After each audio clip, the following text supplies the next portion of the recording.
Hey salut, j'espère que tu vas bien, bienvenue dans cette nouvelle vidéo, installe-toi et bienvenue sur la chaîne Iron Psychology. Aujourd'hui, on va parler de la visualisation, mais pas que, tu vas voir. Avant de commencer, n'oublie surtout pas de t'abonner, d'activer la cloche et de liker. C'est parti. On va commencer par définir un peu ce que c'est la visualisation. La visualisation, c'est très simple, c'est de projeter dans son imaginaire une image ou une idéologie. À travers notre histoire, il y a énormément de scientifiques, de politiciens, de sportifs, peu importe les catégories, qui estiment que la visualisation est indispensable à leur réussite. Après, pour être sûr de répondre à ta question, dans la visualisation, il n'y a absolument rien de physique. Tout est dans ta tête. On se pose simplement, on ferme les yeux et on imagine quelque chose dans sa tête. Et si on prend au sens propre du terme la visualisation, c'est simplement de voir quelque chose sans ses yeux. Regarde, reste juste une seconde, je vais t'aider à faire une visualisation guidée en quelques instants. Ok, alors pour ça, j'ai juste besoin que tu fermes les yeux. Voilà, c'est fait. Maintenant, expire un bon coup. Ok, parfait. Respire calmement. Et maintenant, devant toi, il y a une pomme. Bien sûr, reste les yeux fermés.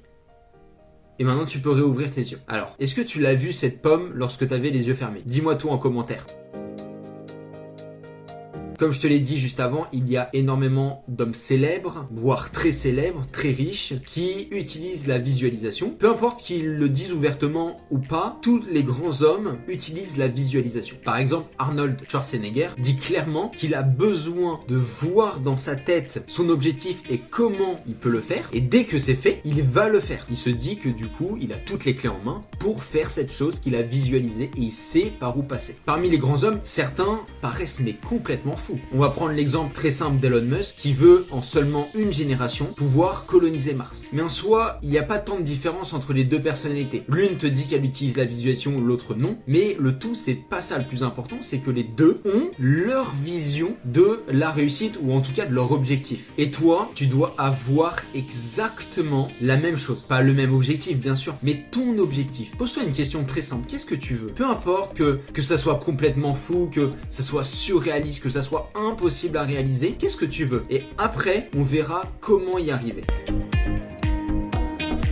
Au-delà de voir ton objectif, la visualisation te permet d'y croire pertinemment. Tellement tu vas le voir parce que la visualisation, le but, c'est de le faire plusieurs fois dans la journée si possible, tout le temps, tous les jours. Donc tu vas forcément avoir une certaine pertinence envers cet objectif. En effet, ta mentalité va être en adéquation avec ton objectif. Parce qu'en vrai, combien de personnes font les choses qui comptent pour eux pour réussir de leur point de vue? C'est sûr que tu as forcément vécu l'une de ces situations. Tu es en train de faire quelque chose, tu l'as fini et tu réfléchis et tu te dis oh j'ai perdu du temps ou j'aurais plutôt dû faire ça.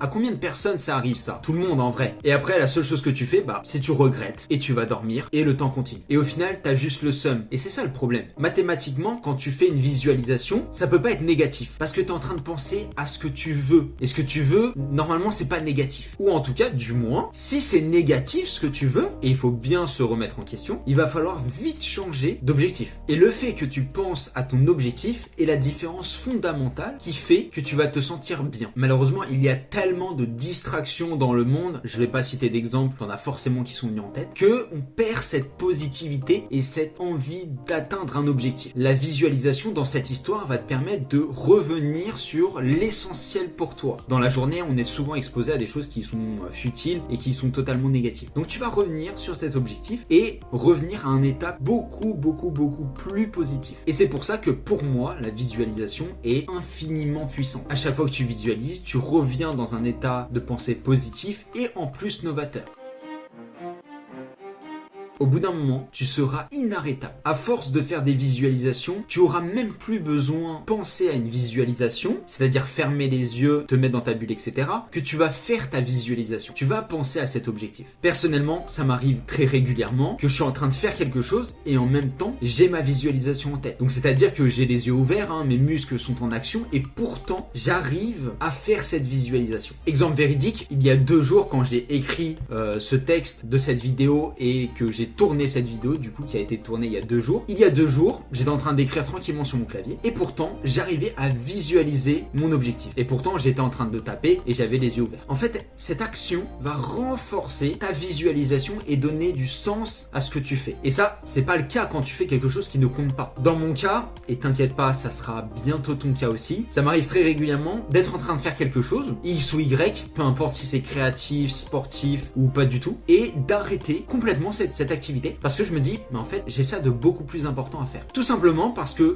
l'activité que je suis en train de faire, selon moi, elle est pas du tout en adéquation avec ma visualisation. Et c'est pour ça du coup que je l'arrête. Pour arriver à ce stade-là de conscience et de visualisation, t'as pas vraiment le choix. Il faudra que tu visualises encore et encore ton objectif. D'ailleurs, c'est comme ça qu'on intègre une habitude, une nouvelle habitude à sa vie. 66 jours, c'est le nombre de jours qu'il te faudra pour rendre la visualisation complètement automatique et arriver peut-être à un stade où tu es en train de faire quelque chose et tu arrives à visualiser en même temps. Et c'est pas moi qui le dis, c'est le psychologue Philippe Lally qui a dit ça en 2009. Et à partir de ce moment-là, tu deviendras complètement inarrêtable. J'espère que tu auras kiffé la vidéo. N'oublie surtout pas de t'abonner, de liker, de commenter, de me suivre sur mes autres réseaux sociaux. Le lien est dans la bio. Et nous, on se retrouve demain, 19h comme d'habitude, pour une prochaine vidéo. Salut!